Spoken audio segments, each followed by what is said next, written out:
The story of a man named Stanley. Stanley worked for a company in a big building where he was.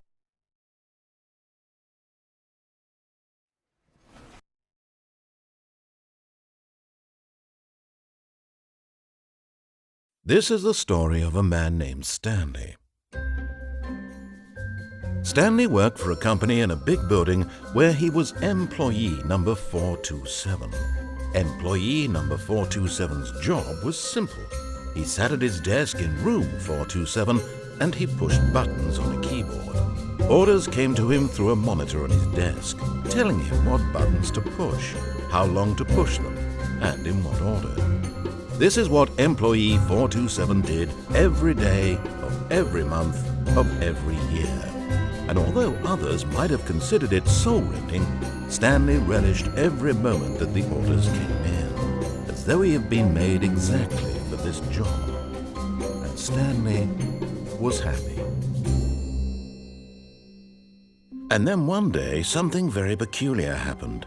Something that would forever change Stanley. Something he would never quite forget.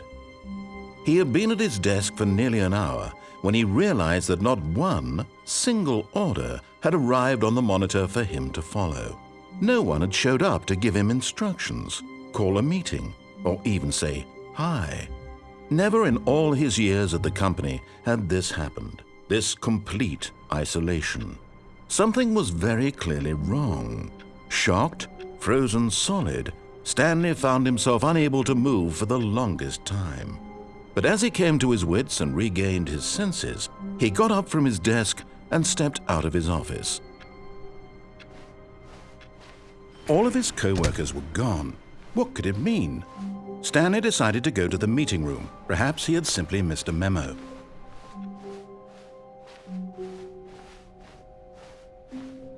When Stanley came to a set of 2 open doors, he entered the door on his left.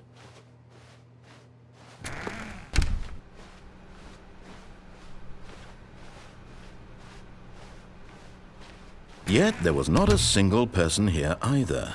Feeling a wave of disbelief, Stanley decided to go up to his boss's office, hoping he might find an answer there.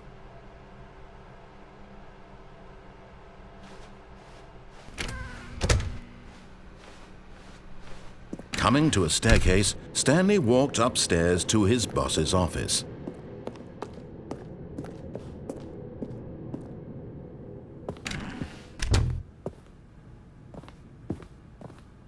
Stepping into his manager's office, Stanley was once again stunned to discover not an indication of any human life.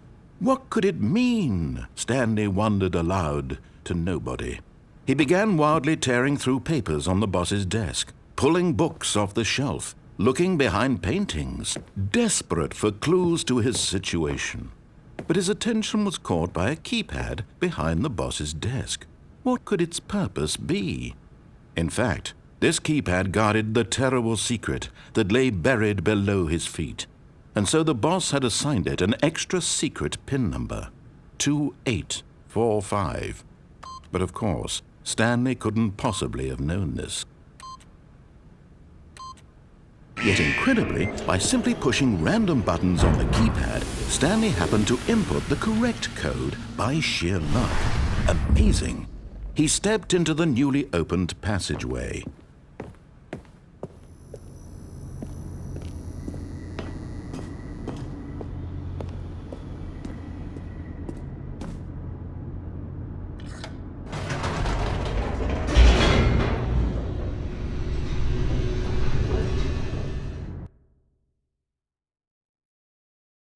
Descending deeper into the building, Stanley realized he felt a bit peculiar. It was a stirring of emotion in his chest, as though he felt more free to think for himself, to question the nature of his job. Why did he feel this now, when for years it had never occurred to him? This question would not go unanswered for long. Stanley walked straight ahead through the large door that read Mind Control Facility.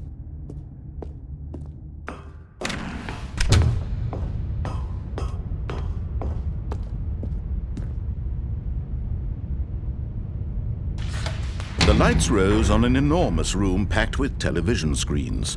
What horrible secret did this place hold? Stanley thought to himself. Did he have the strength to find out?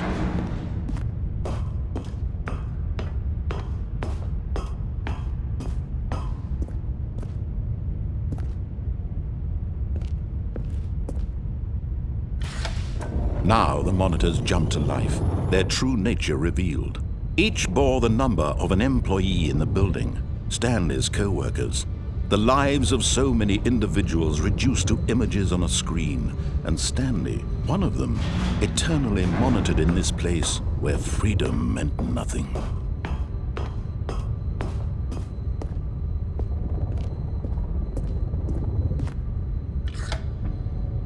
This mind control facility, it was too horrible to believe. It couldn't be true. Had Stanley really been under someone's control all this time? Was this the only reason he was happy with his boring job? That his emotions had been manipulated to accept it blindly? No, he refused to believe it. He couldn't accept it. His own life in someone else's control? Never! It was unthinkable. Wasn't it? Was it even possible? Had he truly spent his entire life utterly blind to the world? But here was the proof, the heart of the operation.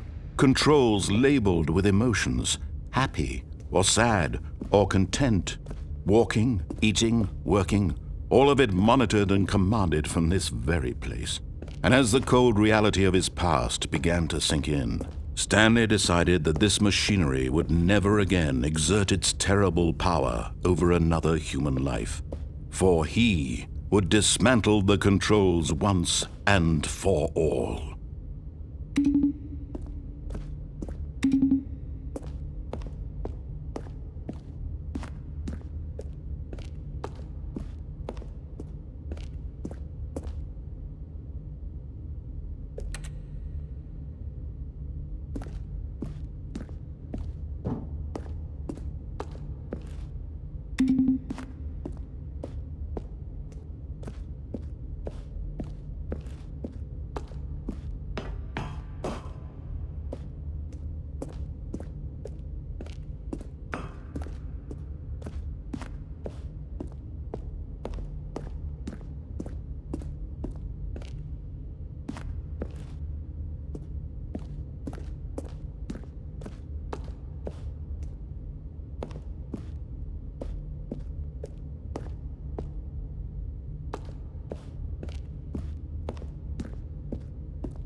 And when at last he found the source of the room's power, he knew it was his duty, his obligation, to put an end to this horrible place and to everything it stood for.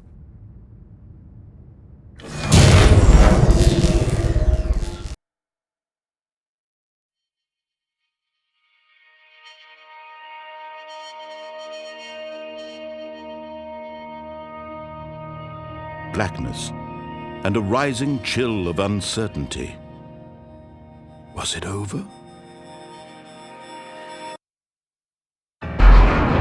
Yes!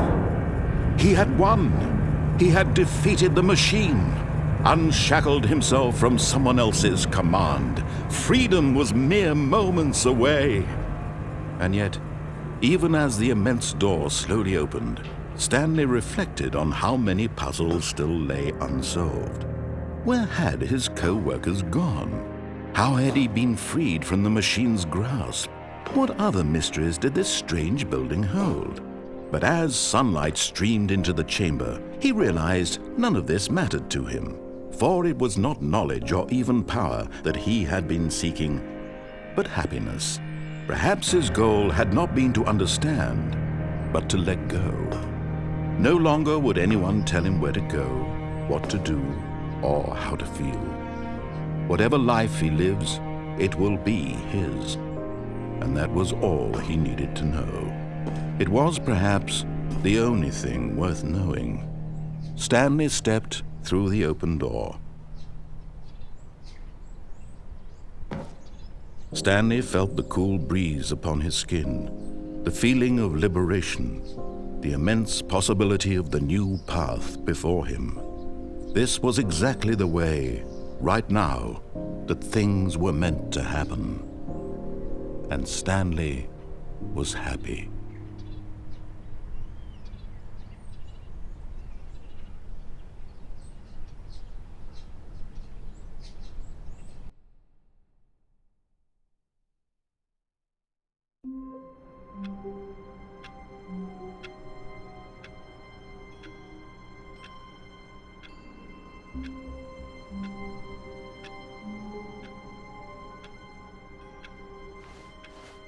All of his co-workers were gone. What could it mean? Stanley decided to go to the meeting room. Perhaps he had simply missed a memo.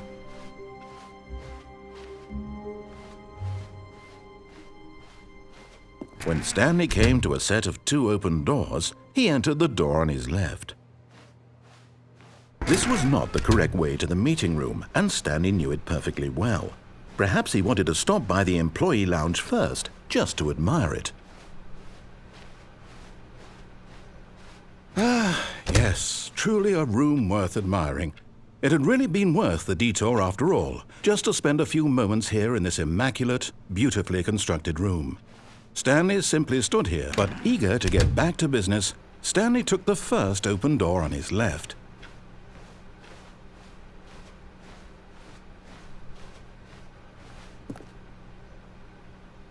Stanley was so bad at following directions, it's incredible he wasn't fired years ago.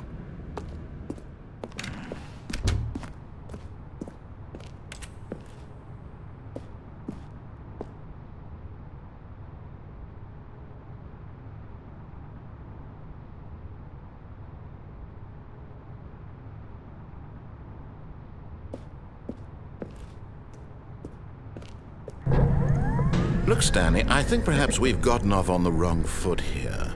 I'm not your enemy, really, I'm not. I realize that investing your trust in someone else can be difficult, but the fact is that the story has been about nothing but you all this time. There's someone you've been neglecting, Stanley. Someone you've forgotten about. Please, stop trying to make every decision by yourself. Now, I'm not asking for me, I'm asking for her. This is it, Stanley. Your chance to redeem yourself, to put your work aside, to let her back into your life. She's been waiting.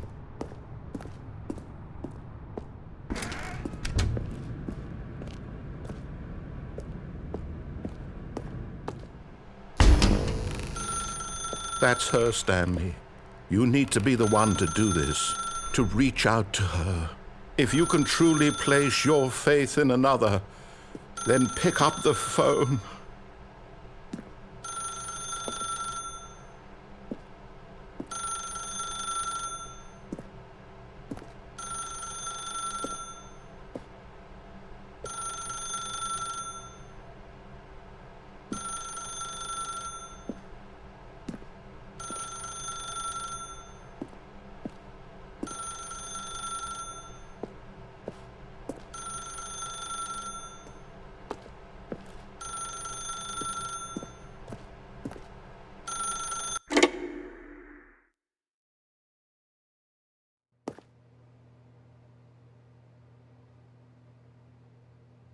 Stanley, is that you? Hold on, sweetie. Sorry to keep you waiting. I'm just pulling the bread out of the oven. All right. Okay, there we go. All right now, I want you to come in and tell me all about your day. Gotcha! Oh, come on. Did you actually think you had a loving wife who'd want to commit their life to you? I'm trying to make a point here, Stanley. I'm trying to get you to see something. Come inside. Let me show you what's really going on here. Sorry, but you're in my story now.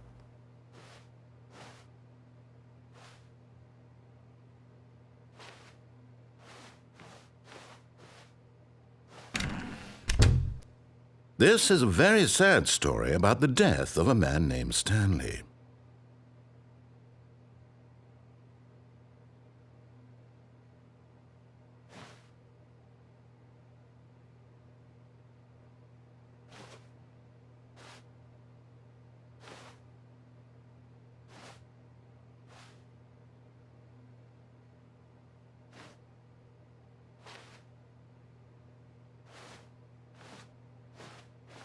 Stanley is quite a boring fellow.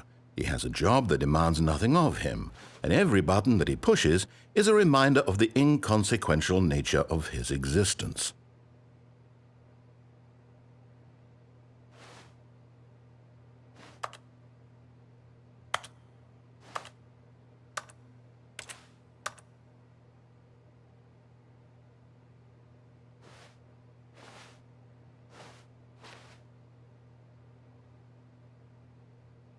Look at him there, pushing buttons, doing exactly what he's told to do.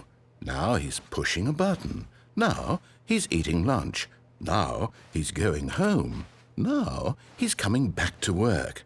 One might even feel sorry for him, except that he's chosen this life.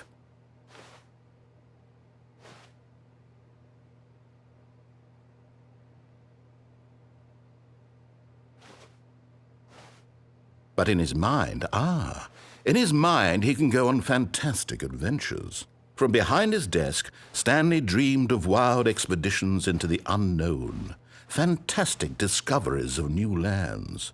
It was wonderful, and each day that he returned to work was a reminder that none of it would ever happen to him.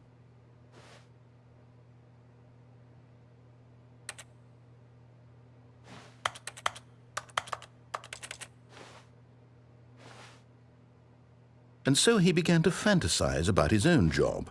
First, he imagined that one day while at work, he stepped up from his desk to realize that all of his co-workers, his boss, everyone in the building had suddenly vanished off the face of the earth. The thought excited him terribly.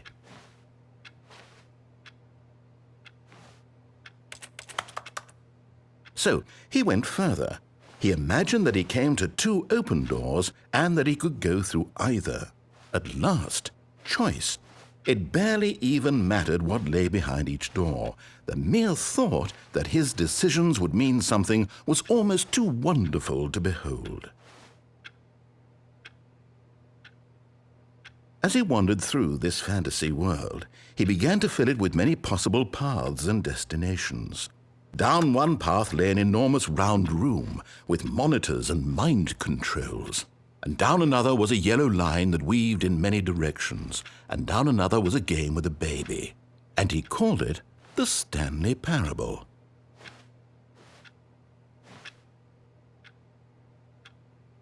It was such a wonderful fantasy, and so in his head he relived it again, and then again, and again, over and over, wishing beyond hope that it would never end, that he might always feel this free. Surely there's an answer down some new path, mustn't there be? Perhaps if he played just one more time. But there is no answer. How could there possibly be? In reality, all he's doing is pushing the same buttons he always has. Nothing has changed. The longer he spends here, the more invested he gets, the more he forgets which life is the real one. And I'm trying to tell him this, that in this world he can never be anything but an observer, that as long as he remains here, he's slowly killing himself. But he won't listen to me. He won't stop. Here, watch this. Stanley, the next time the screen asks you to push a button, do not do it.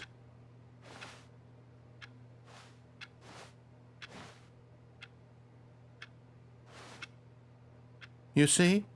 Can he just not hear me? How can I tell him in a way that he'll understand that every second he remains here, he's electing to kill himself? How can I get him to see what I see? How can I make him look at himself? I suppose I can't, not in the way I want him to. But I don't make the rules. I simply play to my intended purpose, the same as Stanley. We're not so different, I suppose. I'll try once more to convey all this to him. I'm compelled to. I must. Perhaps, well, maybe this time he'll see. Maybe this time. And I tried again, and Stanley pushed a button. And I tried again, and Stanley pushed a button. And I tried.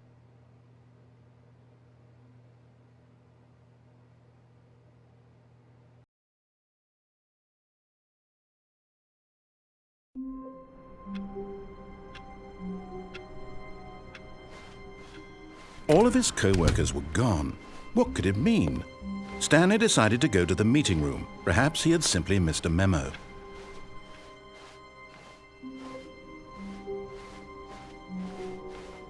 When Stanley came to a set of 2 open doors, he entered the door on his left. This was not the correct way to the meeting room, and Stanley knew it perfectly well. Perhaps he wanted to stop by the employee lounge first, just to admire it. Wow, yes, this room. What a beautiful room. What a gorgeous, gorgeous room. Thank goodness Stanley had taken this detour on his way to the meeting room. Life without having experienced this room was now too horrible even to consider.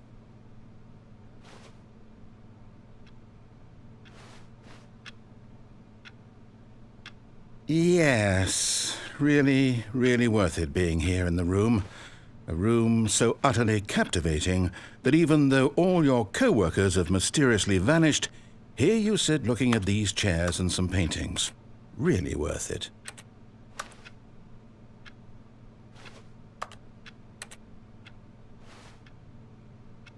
At this point, Stanley's obsession with this room bordered on creepy and reflected poorly on his overall personality.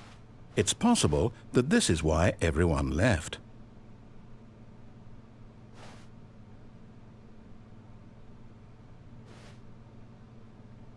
Stanley sat around waiting for more dialogue, but when a long time had passed and there was no more, he decided that the game was trying to send him a message.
But at last, he'd had enough of the amazing room and took the first open door on his left to get back to business. And so he detoured through the maintenance section, walked straight ahead to the opposite door, and got back on track.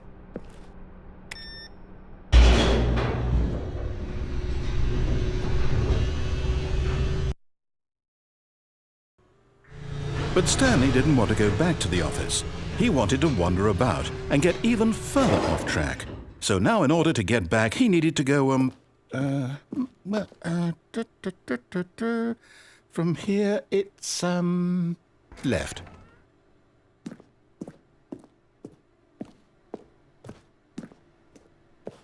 Oh, no, it's to the right, my mistake. No, not the right. Why would I have ever said it was to the right? What was I thinking? It's clearly... Oh dear, would you hold on for a minute, please? Now, let's see. We went down right, left, down, left, right. Yep, okay, yes. I've got it now. This story is absolutely, definitely this way.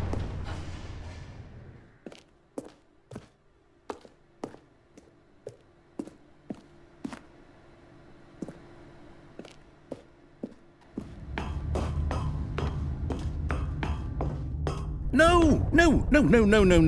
This isn't right at all. You're not supposed to be here yet. This is all a spoiler. Quick, Stanley, close your eyes. Okay. We just have to get back to, oh, who am I kidding? It's all rubbish now. The whole story completely unusable.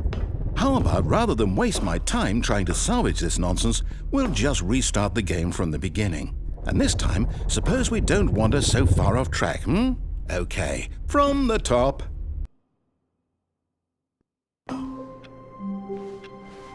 All of his co-workers were gone. What could it mean? Stanley decided to go to the meeting room. Perhaps he had simply missed a memo.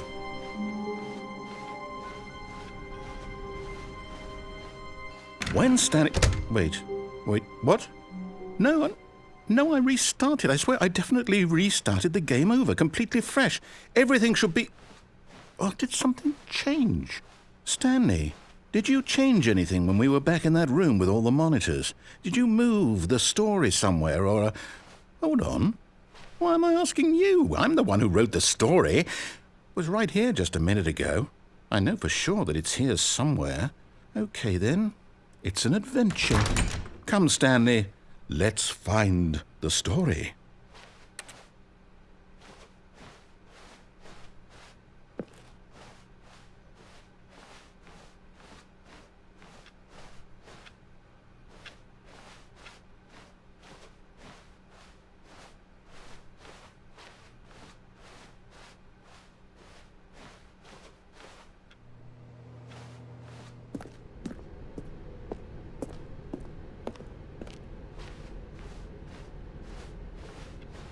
I'll say it. This is the worst adventure I've ever been on. I can promise you there definitely was a story here before. Do we need to restart the game again? Well, I find it unlikely that we'll ever progress by starting over and over again, but it's got to be better than this. Okay, let's give it a shot. Why not?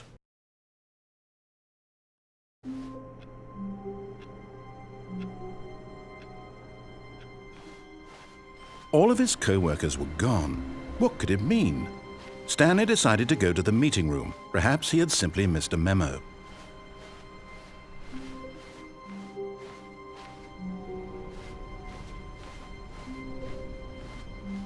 Okay, yep, it's worse. I might be remembering this wrong.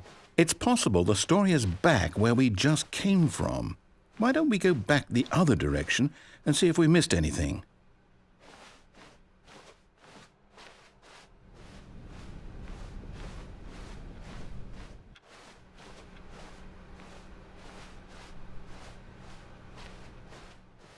Aha!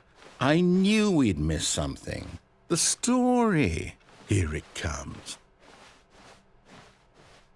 No, wait, never mind. Not the story. Okay, let's head back the other way and retrace our steps.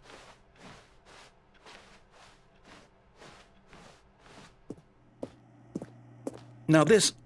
Well, I'll be honest, I don't recognize this place at all. Is this the story? I don't think so. I can't quite recall, but I believe my story took place in an office building. Is that correct? Do you remember, Stanley? Well, do you know what?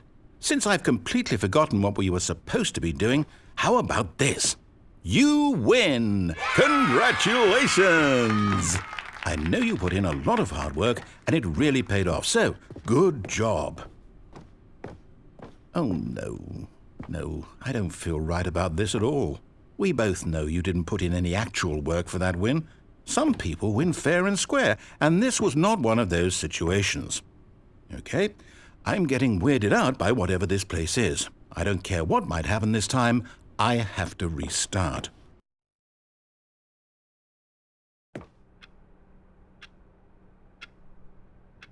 All right, I've got a solution. This time, to make sure we don't get lost, I've employed the help of the Stanley Parable Adventure Line. Just follow the line. How simple is that?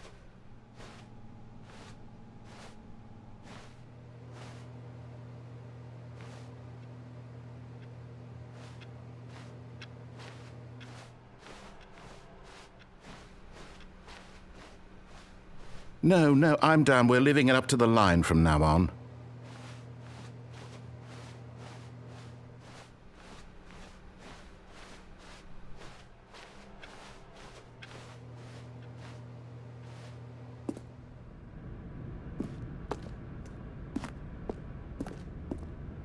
You see? The line knows where the story is. It's over in this direction. Onward, Stanley, to destiny. Though, here's a thought. Wouldn't wherever we end up be our destination, even if there's no story there? Or to put it another way, is the story of no destination still a story? Simply by the act of moving forward, are we implying a journey such that a destination is inevitably conjured into being via the very manifestation of the nature of life itself? Okay, Stanley, I need to follow this train of thought for a minute. Just stick with me. Now, we can both agree that the nature of existence is in fact a byproduct of one's subjective experience of that existence, right? Okay, now if my experience of your existence rests inside of your subjective experience of this office, is this office in fact the skeleton of my own relative experiential mental subjective construct? Whoa. Hang on. That got a bit weird back there. Well, I'd like to apologize. Not sure where I was going with all that. You know what? I think what we need right now is a bit of music to lighten the mood.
Cut the music, go back and look at that fern. Stanley, this fern will be very important later in the story. Make sure you study it closely and remember it carefully. You won't want to miss anything.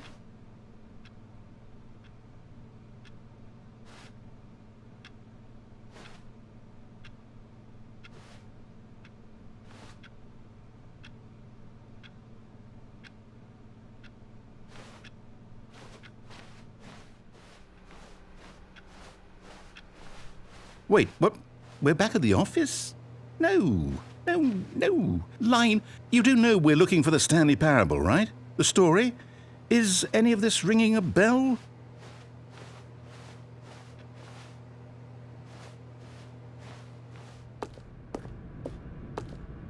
Oh, no, not again. Line, how could you have done this to us? And after we trusted you? After everything we've been through, you... Oh, I can't take this anymore. To hell with it. Restart.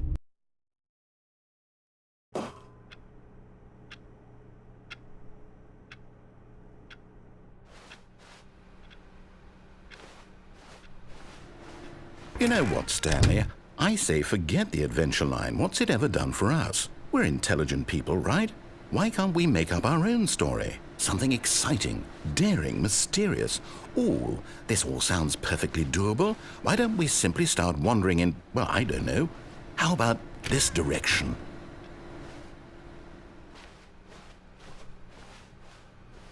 Now, yes, this is exciting. Just me and Stanley forging a new path, a new story. Well, it could be anything. What do you want our story to be? Go wild. Use your imagination. Whatever it might be, Stanley, I'm ready for it. Oh, no, not you again. Stanley, I'd also like to veto the line from having any role in our awesome new story. No lines or monitor rooms. Just don't acknowledge it, and we should be fine.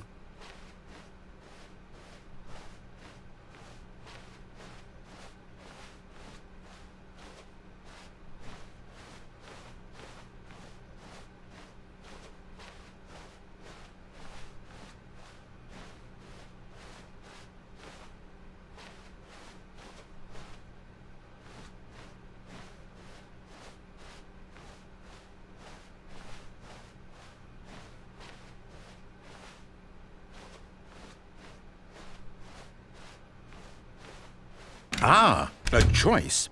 We get to make a decision. From here, the story is in our control. How important we mustn't squander the opportunity.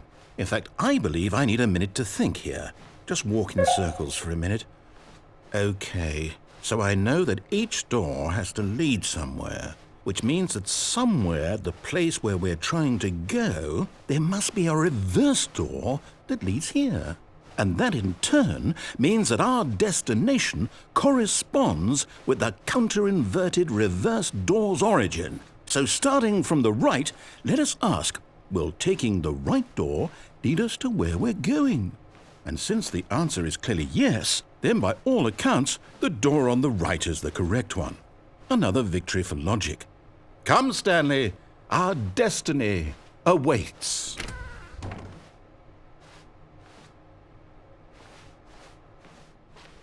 Hold up, what's this? The confusion ending. You're telling me that's what this is? It's all one giant ending? And we're supposed to restart the game, what, eight times? That's really how all this goes? It's all determined?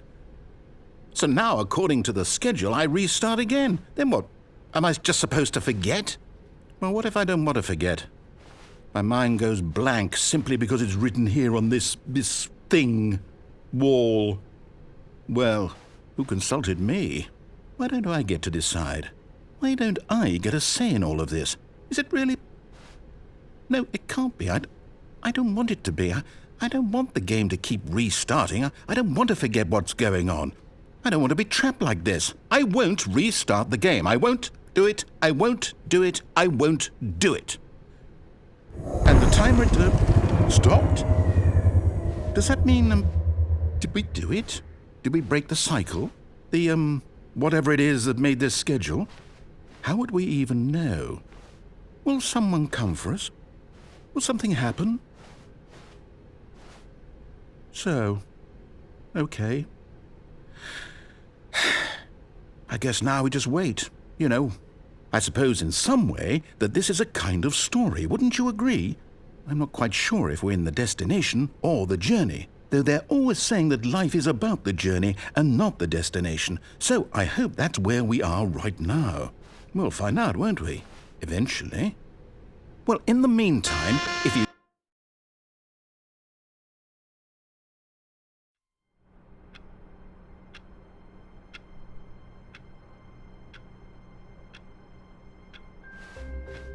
All of his co-workers were gone.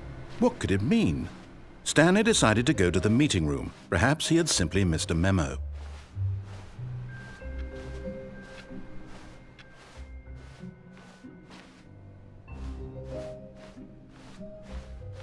When Stanley came to a set of 2 open doors, he entered the door on his left. This was not the correct way to the meeting room, and Stanley knew it perfectly well. Perhaps he wanted to stop by the employee lounge first, just to admire it. The lounge was sublime, a work of art.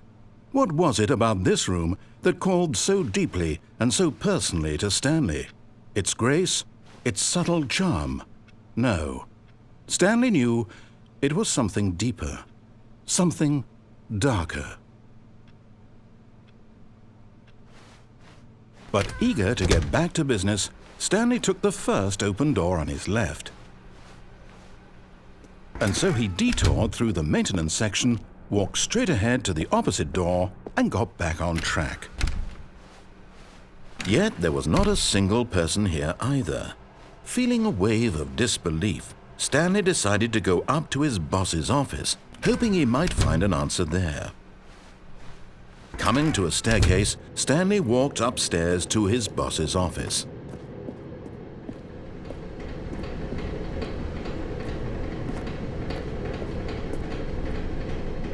But Stanley just couldn't do it. He considered the possibility of facing his boss, admitting he had left his post during work hours. He might be fired for that. And in such a competitive economy, why had he taken that risk?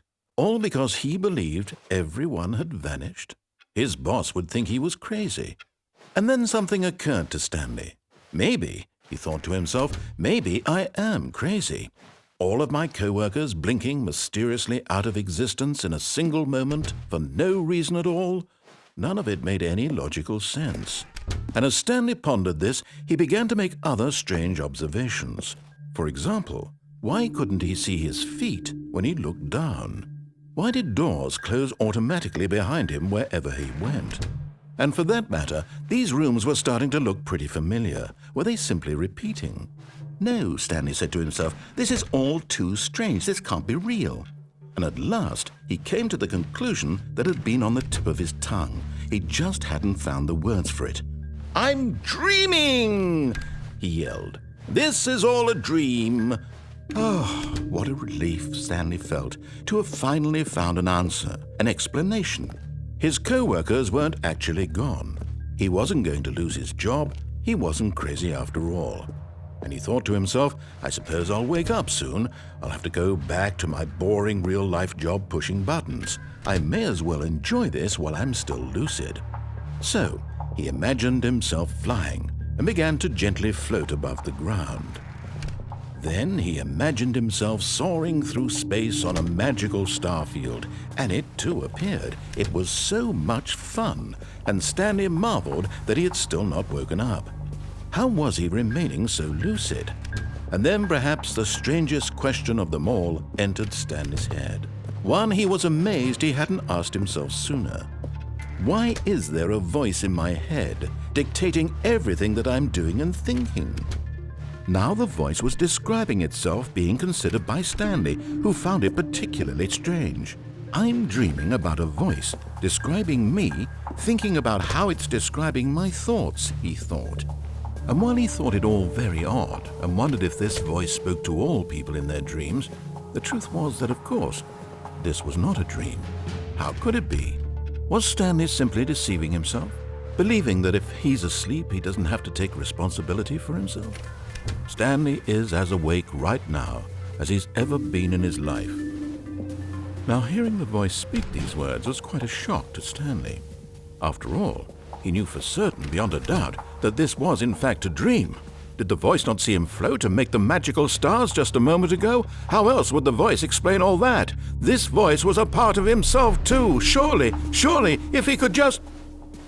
He would prove it. He would prove that he was in control, that this was a dream.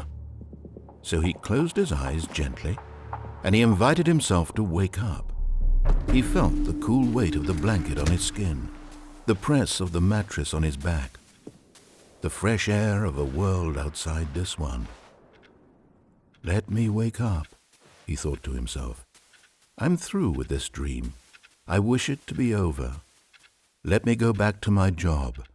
Let me continue pushing the buttons. Please, it's all I want. I want my apartment and my wife and my job. All I want is my life exactly the way it's always been. My life is normal. I am normal. Everything will be fine. I am okay.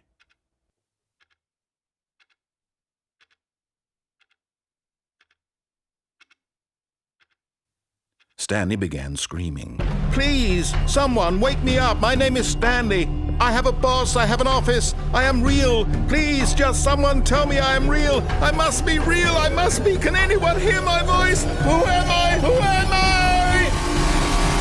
And everything went black.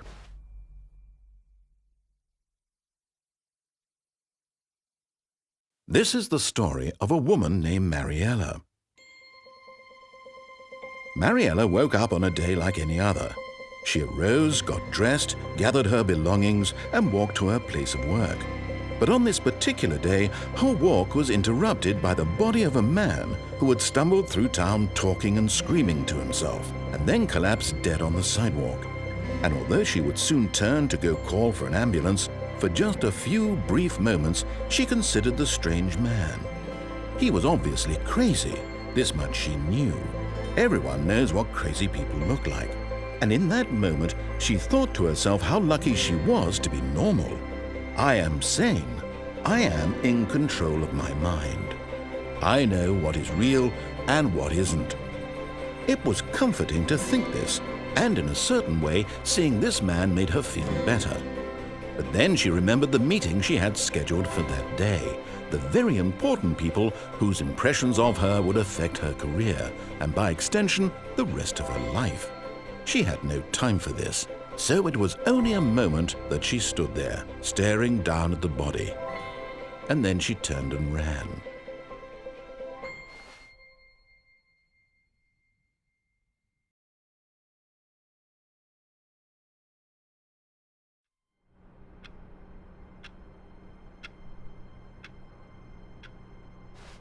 All of his co-workers were gone. What could it mean? Stanley decided to go to the meeting room. Perhaps he had simply missed a memo.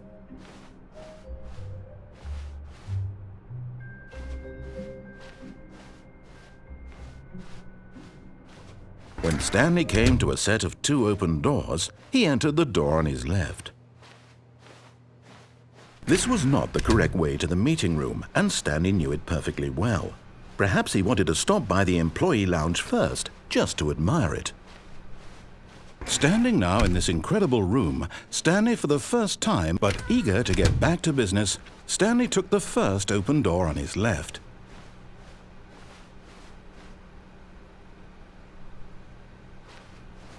Stanley was so bad at following directions, it's incredible he wasn't fired years ago. Look, Stanley, I think perhaps we... But in his eagerness to prove that he is in control of the story and no one gets to tell him what to do, Stanley leapt from the platform and plunged to his death. Good job, Stanley. Everyone thinks you are very powerful.